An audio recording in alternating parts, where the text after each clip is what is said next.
Online ক্লাসে সবাইকে স্বাগত জানাচ্ছি। আশা করি সবাই ভালো আছো। বাংলা সাহিত্যের সাম্যবাদের কবি, সাম্যের কবি, মানবতার কবি খ্যাত কবি কাজী নজরুল ইসলাম, তার রচিত সাম্যবাদী কবিতাটি নিয়ে আলোচনা করব। গাহি সাম্যের গান, মানুষের চেয়ে বড় কিছু নাই, নহে কিছু মহিয়ান। মুসলিম, হিন্দু, বৌদ্ধ, খ্রিস্টান, যে যেই ধর্মেরই হোক না কেন, সবার একই সুর বা একই কথা, সেটা হচ্ছে মানব ধর্ম। মানুষের সবচেয়ে বড় পরিচয় সে রক্ত মাংসের মানুষ, তার মধ্যে মানবতা বোধ থাকতে হবে, যেটা প্রতিটা ধর্মেরই মূল কথা। সবার উপরে মানুষ সত্য, তাহার উপরে নাই। মানুষের মানবিকতা বা মানবতা বোধটাই হচ্ছে মুখ্য বিষয়। মানুষের মধ্যে যদি এই মানবিকতা বোধটা থাকে, তাহলে কিন্তু মানুষে মানুষে কোনো ভেদাভেদ থাকবে না, ধর্মভেদ থাকবে না। তখনই সাম্যবাদ প্রতিষ্ঠা হবে, সমতা প্রতিষ্ঠিত হবে। বিভিন্ন শ্রেণী পেশার মানুষ, তারা যদি তাদের মানবিকতা দিয়ে কাজ করে, তাহলে কিন্তু তাদের মধ্যেও কোনো শ্রেণী বৈষম্য থাকবে না। এই অসাম্প্রদায়িক মানব সমাজ গঠনের জন্য কবি দৃঢ় প্রতিজ্ঞ। কবি কাজী নজরুল ইসলাম এমন এক সমাজের প্রত্যাশা করেছেন যেখানে থাকবে না কোনো বৈষম্য, যেখানে থাকবে না কোনো সাম্প্রদায়িকতা। এমন এক সমাজ প্রতিষ্ঠার জন্য তিনি আজীবন সংগ্রাম করেছেন। তিনি সাম্যবাদের প্রতিষ্ঠা করতে চেয়েছেন। সেই প্রত্যাশা থেকেই তিনি এই সাম্যবাদী কবিতাটি লিখেছেন। এই পাঠ শেষে তোমরা কবি পরিচিতি সম্পর্কে বলতে পারবে, কবিতার মূল বক্তব্য নিজের ভাষায় প্রকাশ করতে পারবে, কবির সাম্যবাদী দৃষ্টিভঙ্গি বর্ণনা করতে পারবে, মানবিক মূল্যবোধের গুরুত্ব ব্যাখ্যা করতে পারবে, কবির অসাম্প্রদায়িক নীতি বর্ণনা করতে পারবে। প্রথমে আমরা কবি পরিচিতি সম্পর্কে জানব। কবি কাজী নজরুল ইসলাম, তিনি জন্মগ্রহণ করেন 1899 খ্রিস্টাব্দের 25শে মে। বাংলা সাহিত্যের এক বিশিষ্ট কবি, যিনি অনন্য সাধারণ কবি হিসেবে খ্যাত।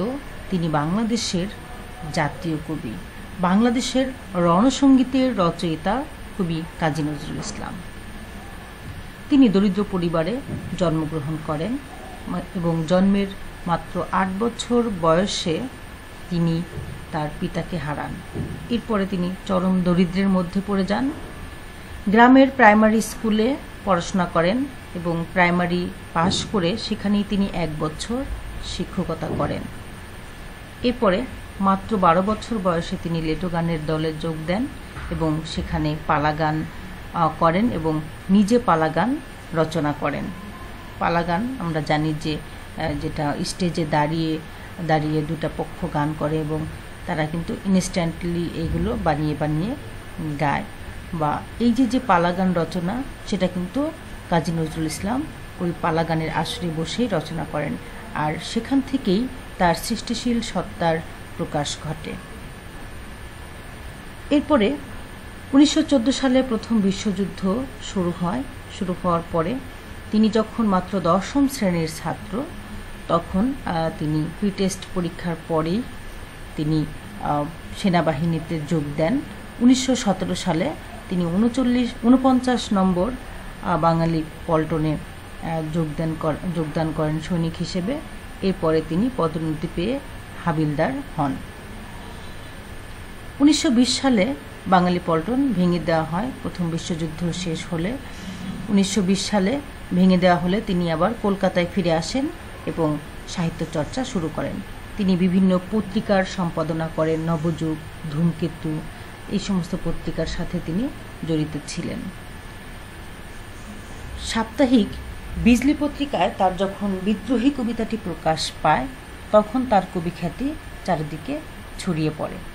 এই বিদ্রোহী কবিতা প্রকাশ করার পরে তিনি তার যে কবি খ্যাতি লাভ করেন এবং তিনি বিদ্রোহী কবি হিসেবে পরিচিতি লাভ করেন।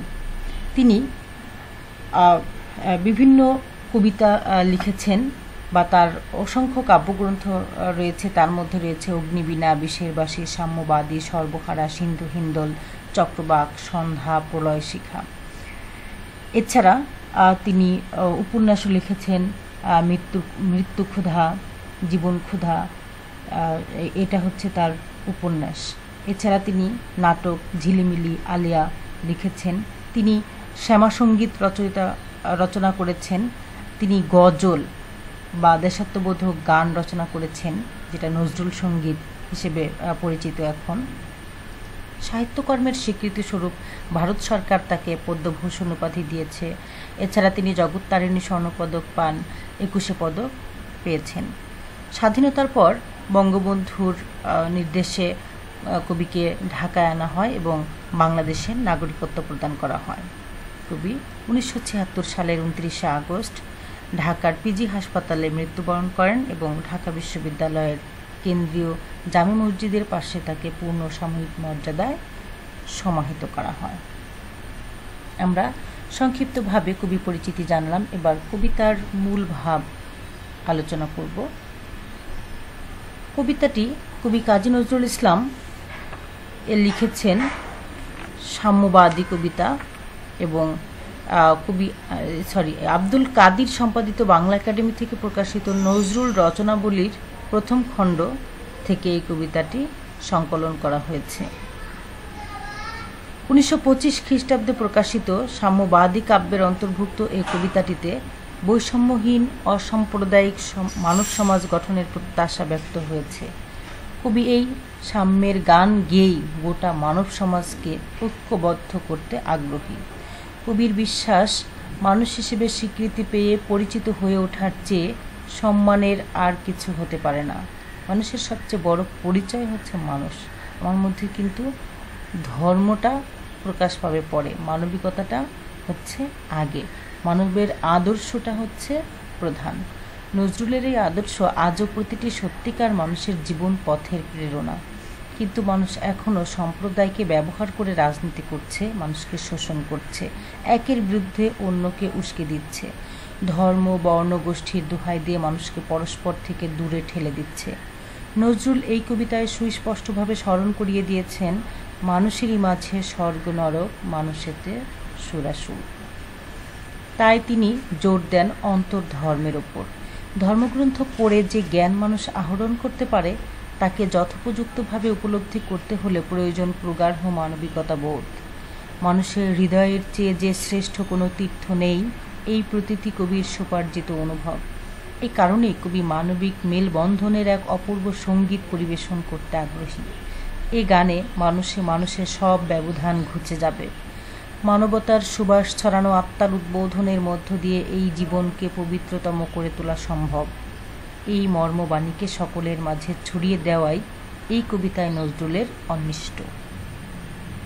অর্থাৎ মানবতার সুর, মানবিকতা বোধ, সেটা জাগ্রত করাই হচ্ছে সাম্যবাদী কবিতার মূল কথা। সমাজের সর্বস্তরে সাম্য বা সমতা প্রতিষ্ঠা করা, সকলের সমান অধিকার নিশ্চিত করা, জাতি ধর্ম বর্ণ নির্বিশেষে সবার সমান অধিকার প্রতিষ্ঠিত করাই হচ্ছে সাম্যবাদী কবিতার মূল বক্তব্য। কবি এই প্রত্যাশাই করেছেন এবং এই প্রেরণা থেকেই তিনি এই কবিতাটি রচনা করেছেন। কিছু শব্দের অর্থ আমরা জেনে নিই। সাম্য শব্দের অর্থ হচ্ছে সমদর্শিতা বা সমতা। পার্সি, পারস্য দেশের বা ইরানের নাগরিকদের বলা হয় পার্সি। জৈন, জিন বা মহাবীর প্রতিষ্ঠিত ধর্মাবলম্বীদের বলা হয় পার্সি।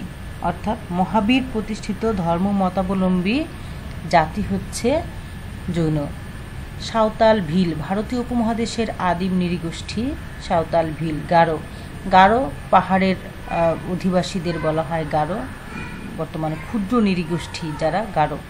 কনফুসিয়াস, চীনা দার্শনিক। এখানে কনফুসিয়াস ছিলেন একজন চীনা দার্শনিক, এখানে তার অনুসারীদের বোঝানো হয়েছে। চারবাক, একজন বস্তুবাদী দার্শনিক এবং মুনি, তিনি বেদ, আত্মা, পরলোক ইত্যাদিতে আস্থাশীল ছিলেন না। যুগাবতার, বিভিন্ন যুগে অবতীর্ণ মহাপুরুষ। দেউল, দেউল শব্দের অর্থ হচ্ছে দেবালয় বা মন্দির। ঝুট মানে হচ্ছে মিথ্যা। নীলাচল, জগন্নাথ ক্ষেত্র, নীলাচল নীল বর্ণযুক্ত পাহাড়, যে বিশাল পাহাড়ের পরিসীমা নির্ধারণ করা যায় না। জেরুজালেম, জেরুজালেম হচ্ছে তিন ধর্মেরই তীর্থস্থান, মুসলমান, খ্রিস্টান, ইহুদি। তাদের পুণ্যস্থান হচ্ছে ফিলিস্তিন বা জেরুজালেম, যেখানে বায়তুল মুকাদ্দাস অবস্থিত। শাক্যমুনি, শাক্য বংশে জন্মজার, যেটা বুদ্ধদেব, গৌতম বুদ্ধ, যাকে বলা হয় শাক্যমুনি। কন্দরে, পর্বতের গুহা, অর্থাৎ হৃদয়ের গভীর গোপন স্থান বোঝানো হয়েছে। আরব দুলাল, আরব দুলাল বলতে হযরত মুহাম্মদ সাল্লাল্লাহু আলাইহি সাল্লামকে বোঝানো হয়েছে। বাঁশির কিশোর, বাঁশির কিশোর খ্যাত শ্রীকৃষ্ণ। এবার আমরা কবিতাটি নিয়ে আলোচনা করব, কবিতার ব্যাখ্যা জানব। সাম্যবাদী কবিতাটি লিখেছেন কাজী নজরুল ইসলাম।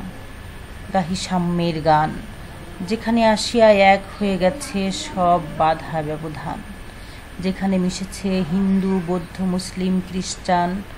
গাহি সাম্যের গান, গাহি সাম্যের গান মানে সমতার গান গাই, এমন এক সমতা যেখানে হিন্দু, মুসলিম, বৌদ্ধ, খ্রিস্টান কোনো ব্যবধান থাকবে না, যেখানে সবাই একত্রিত হয়ে মিলেমিশে বসবাস করবে, সেখানে কোনো বাধা থাকবে না। এমন এক সমতা, এমন এক সাম্যবাদের জয়গান কবি গাইতে চেয়েছেন। কে তুমি? পার্সি, জৈন, ইহুদি, সাঁওতাল, ভিল, গারো, কনফুসিয়াস, চারবাক, চেলা, বলে যাও বলো আরো। কে তুমি? হিন্দু, মুসলিম, বৌদ্ধ, খ্রিস্টান, পার্সি, জৈন, ইহুদি, সাঁওতাল, ভিল, গারো, কোনো ধর্ম বর্ণ কিচ্ছু বুঝি না। এখানে কনফুসিয়াস, চারবাক, চেলা যেই থাকুক না কেন, সবার এক পরিচয়, মানুষ। এটাই হচ্ছে সাম্যবাদের মূল কথা। এখানে কোনো ধর্মভেদ, বর্ণভেদ, গোত্রভেদ, জাতিভেদ থাকবে না। সবাই সমানভাবে তাদের মধ্যে যে মানবতা আছে, মানুষ হিসেবে তারা পরিচয় দিবে। এটাই হচ্ছে সাম্যবাদের মূল কথা। বন্ধু যা খুশি হও, পেটে পিঠে কাঁধে মগজে যা খুশি পুঁথি ও কেতাব বও। কোরআন, পুরাণ, বেদ, বেদান্ত, বাইবেল, ত্রিপিটক, জেন্দাবেস্তা গ্রন্থ সাহেব পড়ে যাও যত শখ। কিন্তু কেন এ পণ্ডশ্রম? মগজে হানিছ শুল। দোকানে কেন এ দর কষাকষি? পথে ফোটে তাজা ফুল। দেখো, পেটে পিঠে কাঁধে মগজে যা খুশি, পুঁথি কেতাব, তুমি যে পুঁথি পড়ো না কেন, কোরআন, পুরাণ, বেদ, বেদান্ত, বাইবেল, ত্রিপিটক, জেন্দাবেস্তা, যার যেটা খুশি সেটা পড়ো। কিন্তু তুমি যদি সৃষ্টিকর্তার গুণকীর্তন করো বা সৃষ্টিকর্তাকে খুঁজে পেতে চাও, তাহলে মানুষের মাঝে তাকে খুঁজো। মানুষের মাঝেই সৃষ্টিকর্তা বিরাজ করে। জীবে প্রেম করে যেই জন, সেই জন সেবিছে ঈশ্বর। অর্থাৎ মানুষের মধ্যেই কিন্তু স্রষ্টাকে খুঁজে নিতে হবে। মানুষের মধ্যেই কিন্তু স্রষ্টার অবস্থান। এখানে পুঁথি কেতাব পড়ে স্রষ্টাকে খোঁজার পণ্ডশ্রম, এটা এখানে কবি এই যে পুঁথি কেতাবের মধ্যে ত্রিপিটক, বাইবেল, এই বই পড়ে বইয়ের মধ্যে, কেতাবের মধ্যে বিধাতাকে বা স্রষ্টাকে খোঁজা, এটা একটা পণ্ডশ্রম। এখানে যে মানুষের মধ্যে যে অজ্ঞানতা, স্রষ্টা যে কিতাব পুরাণের মধ্যে সীমাবদ্ধ, সেটা কিন্তু না। মানুষ তার মানবতা বোধের প্রকাশ ঘটিয়ে তার হৃদয় দিয়ে স্রষ্টাকে উপলব্ধি করবে। পুঁথির মধ্যে সৃষ্টিকর্তাকে খোঁজা এটা ব্যর্থ সাধনা মাত্র। দোকানে কেন এ দর কষাকষি? পথে ফোটে তাজা ফুল। এখানে দর কষাকষি বলতে হচ্ছে মত পার্থক্য। সকলে মানুষ হয়েও মানুষের চিন্তা চেতনার মধ্যে কেন পার্থক্য তৈরি করবে? কোনো পার্থক্য থাকবে না। সবার মধ্যে এক কথা, সেটা হচ্ছে স্রষ্টাকে খুশি রাখা, স্রষ্টার ইবাদত করা, স্রষ্টাকে খুঁজে বেড়ানো। আর এটা মানুষের মধ্যেই স্রষ্টাকে খুঁজে পাওয়া সম্ভব। এখানে কবি আরও বলেছেন, তোমাতে রয়েছে সকল কিতাব, সকল কালের জ্ঞান, সকল শাস্ত্র খুঁজে পাবে সখা, খুলে দেখো নিজ প্রাণ। তোমাতে রয়েছে সকল ধর্ম, সকল যুগাবতার, তোমার হৃদয় বিশ্ব দেউল, সকলের দেবতার। এখানে দেখ কত সুন্দর করে কবি এখানে বলেছেন, তোমার হৃদয় বিশ্ব দেউল, সকল দেবতার। অর্থাৎ এই যে তোমার দেউল অর্থাৎ দেবালয়, মানে সকল দেবতার দেবালয় বা মন্দির হচ্ছে তোমার হৃদয়। মানুষের অন্তরকে পৃথিবীর মন্দির বলা হয়েছে। সেই অন্তর বা মন্দিরে ঈশ্বর অবস্থান করে। কোথায় কিতাব পুরাণের জ্ঞান দিয়ে স্রষ্টাকে খুঁজে পাওয়া সম্ভব না। সকল শাস্ত্র খুঁজেও নিজ প্রাণের বা নিজ উদ্যোগে বা নিজের মনের মধ্যে স্রষ্টাকে বসাতে হবে, সেখানে তাকে খুঁজতে হবে, সেখানে তাকে খুঁজে নিতে হবে। তোমার মধ্যেই রয়েছে সকল ধর্ম, সকল যুগাবতার, তোমার হৃদয় বিশ্ব দেউল, সকল দেবতার। অর্থাৎ কে তুমি খুঁজেছ ঈশ্বর, জীবে প্রেম করে যেই জন, সেই জন সেবিছে ঈশ্বর। অর্থাৎ তোমাতেই সকল যুগাবতার আছে। তোমার হৃদয় বিশ্ব দেউল, মানুষের অন্তরের মধ্যে ঈশ্বর বিরাজ করে। এই জন্যে এই অন্তরকে এবং মানবতাকে বেশি গুরুত্ব দিতে হবে, মানুষের মনকে বেশি গুরুত্ব দিতে হবে, মানুষের মনের সাধনা করতে হবে, হৃদয় দিয়ে উপলব্ধি করতে হবে।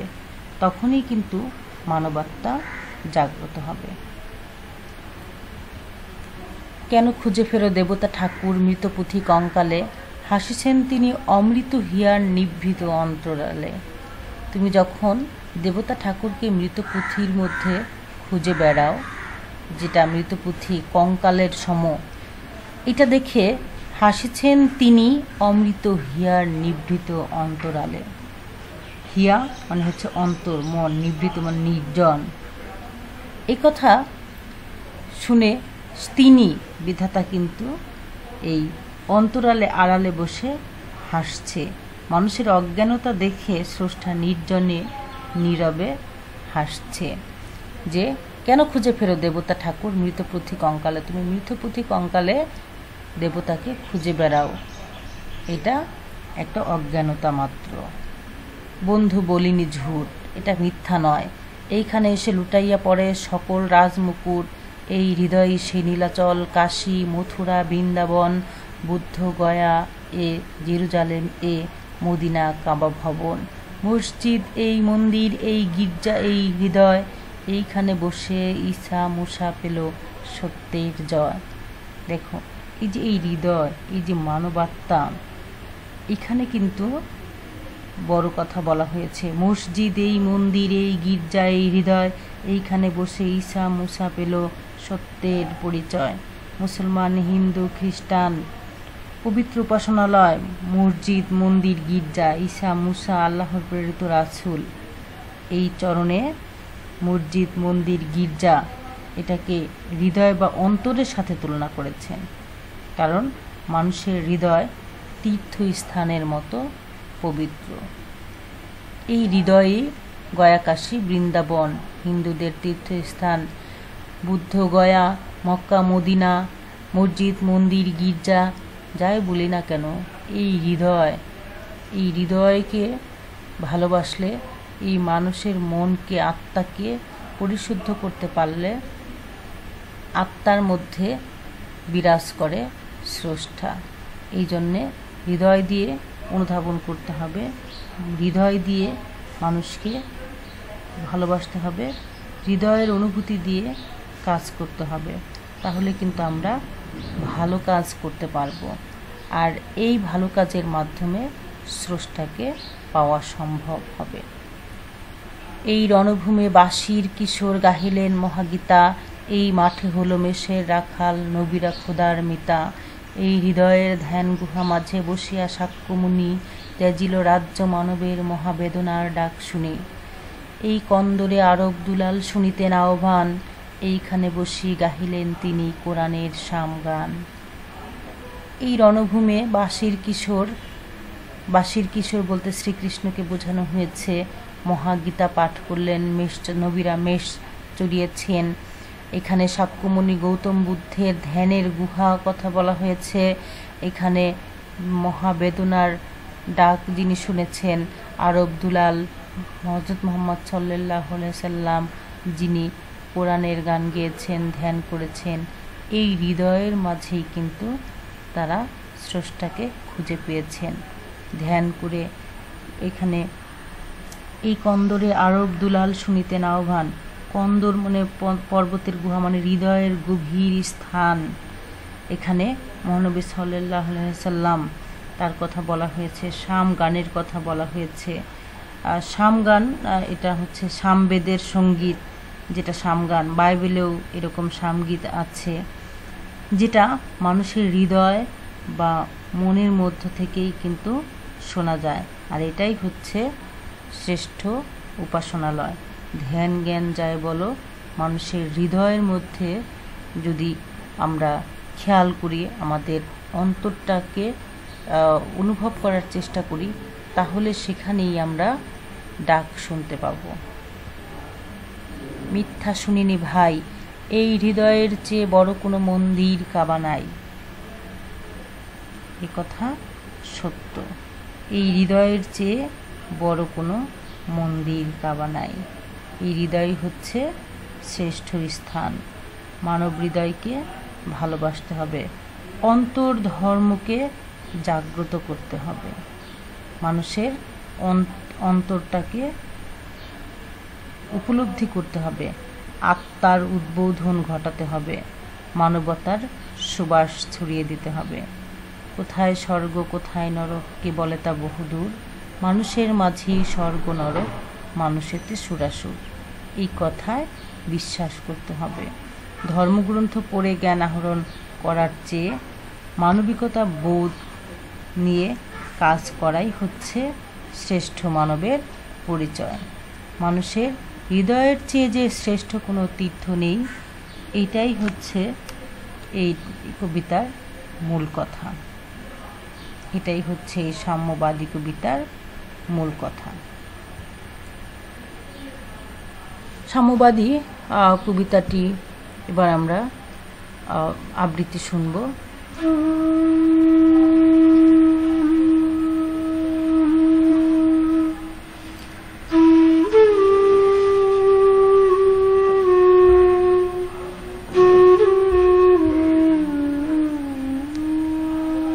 গাহে সাম্যের গান, যেখানে আসিয়া এক হয়ে গেছে সব বাধা ব্যবধান, যেখানে মিশেছে হিন্দু বৌদ্ধ মুসলিম খ্রিস্টান। গাহে সাম্যের গান। কে তুমি? পার্সি, জৈন, ইহুদি, সাঁওতাল, ভিল, গারো, কনফুসিয়াস, চারবাক চেলা, বলে যাও, বলো আরো। বন্ধু, যা কিছু হও, পেটে পিঠে কাঁধে মগজে যা কিছু, পুঁথি ও কেতাব বও, কোরআন পুরাণ বেদ বেদান্ত, বাইবেল ত্রিপিটক, জিন্দা বেস্তা গ্রন্থ সাহেব, পড়ে যাও যত শখ। কিন্তু কেন এ পণ্ডশ্রম? মগজে হানিছ শুল, দোকানে কেন এ দর কষাকষি, পথে ফোটে তাজা ফুল। তোমাতে রয়েছে সকল কেতাব, সকল কালের জ্ঞান, সকল শাস্ত্র খুঁজে পাবে সখা, খুলে দেখো নিজ প্রাণ। তোমাতে রয়েছে সকল ধর্ম, সকল যুগাবতার, তোমার হৃদয়ে বিশ্ব দেউল, সকলের দেবতার। কেন খুঁজে ফেরো দেবতা ঠাকুর মৃত পুঁথি কঙ্কালে? হাসিছেন তিনি অমৃত খেয়ার নিভৃত অন্তরালে। বন্ধু, বলিনি ঝুট, এইখানে এসে লুটাইয়া পড়ে সকল রাজমুকুট।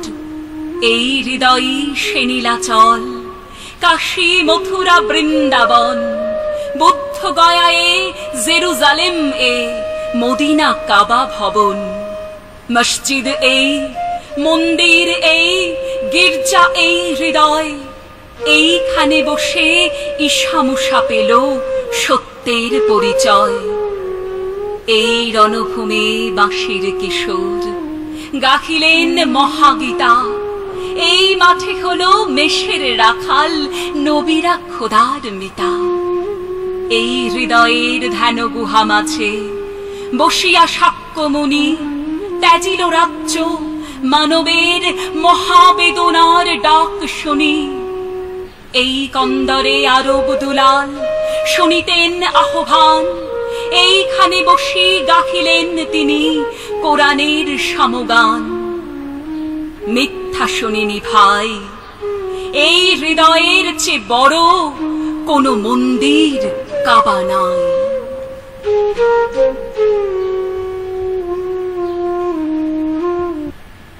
সাম্যের গান গাওয়ার মধ্য দিয়ে পৃথিবীর মানুষের মাঝে যত বৈষম্য সেটা দূর করা সম্ভব।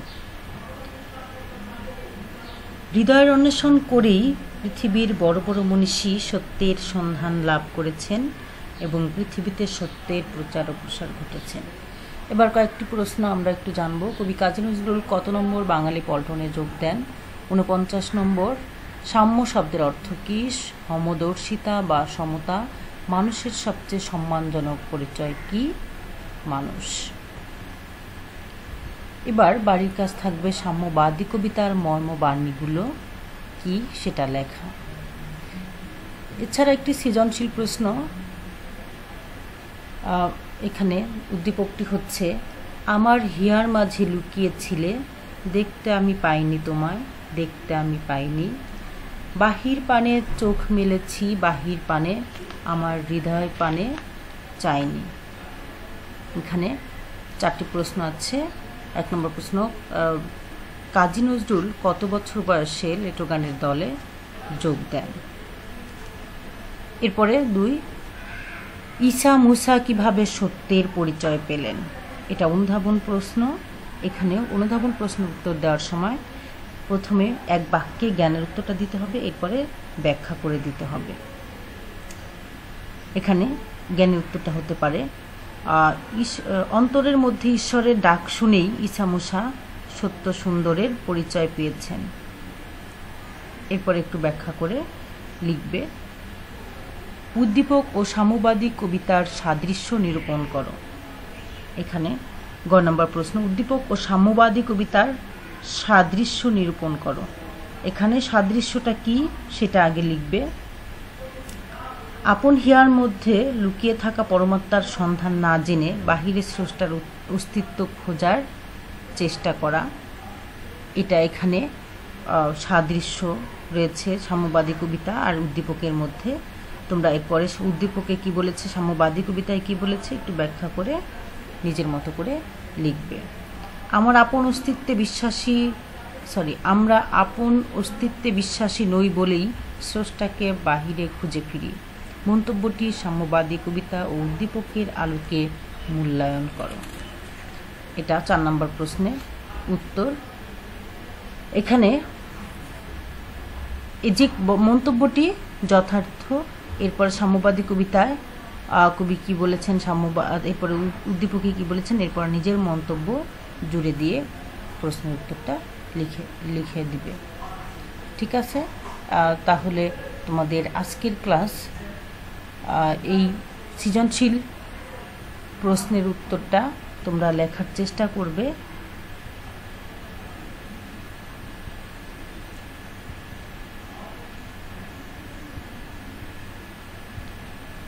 ধন্যবাদ সবাইকে। আজকের ক্লাস এখানেই শেষ করছি। সবাই ভালো থাকো। আল্লাহ হাফেজ।